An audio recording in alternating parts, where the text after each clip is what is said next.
Goeiedag luisteraar. Ons is te midde van 'n reis. Ons trek nou al by tema 5 van ons Wingerdstok reeks, waar daar 7 temas is. Liewe vriende, het jy al ooit 'n vrugteboom gesien wat sy eie vrug eet? 'n Appelboom eet mos nie sy eie appels nie. 'n Lemoenboom eet nie sy eie lemoene nie. Vrug is altyd vir iemand anders. En dit is presies waar ons vandag kom in ons reeks oor Jesus as die ware wingerdstok.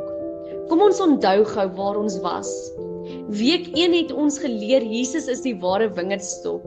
Verbondenheid is alles. Week 2 het ons gesien ons word gesnoei om te groei. Vrug groei nie oornag nie. Week 3, die Gees vorm Christus se karakter in ons. Week 4, ons het gevra watter vrug dra ons. Maar nou, in week 5, kom 'n baie belangrike waarheid. Vrug is nie net 'n bewys dat jy leef nie. Vrug is bedoel om gedeel te word.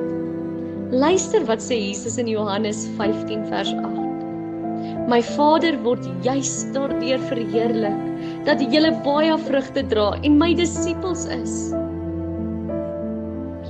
God word verheerlik wanneer die lewe van Christus sigbaar word in ons lewens. En Paulus verduidelik vir ons hoe daardie vrug lyk. Hy sê in Galasiërs 5 vers 22, die vrug van die Gees is liefde, vreugde, vrede, geduld, vriendelikheid, goedhartigheid, getrouheid, sagmoedigheid en selfbeheersing. Hierdie vrugte is nie net vir jou eie hart nie. Liefde raak ander. Vrede bring rus in gespanne situasies. Geduld dra mense wanneer hulle swaar kry. Vriendelikheid laat iemand voel hulle word raak gesien.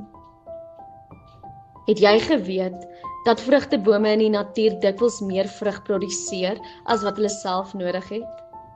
Dit is omdat vrug ontwerp is om versprei te word. En so werk geloof ook. Wanneer jy in Christus bly, begin iets gebeur. Jou geloof hou op om net 'n privaat ervaring te wees. Dit begin oorloop. Miskien deur 'n eenvoudige gesprek. Miskien deur 'n gebed vir iemand. Miskien deur 'n daad van vriendelikheid wat iemand se dag verander. Die vraag is nie net, het ek geloof nie. Die vraag is, wie word gevoed deur my geloof? Sien mense God in my? Wie ervaar God se liefde deur my lewe? Die wêreld is honger vir hoop, honger vir vrede, honger vir mense wat eg is. En Jesus sê, wanneer julle vrug dra, word my Vader verheerlik. Wil jy ook daardie honger blus verander en self daardie honger blus deur meer te groei? Bly in die ware stok.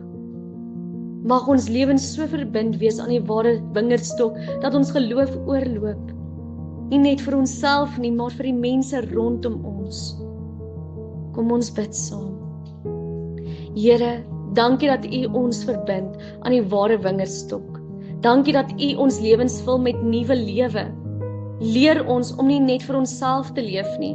Laat ons geloof oorloop na die mense rondom ons. Gee dat liefde, vrede en geduld sigbaar sal wees in ons lewens.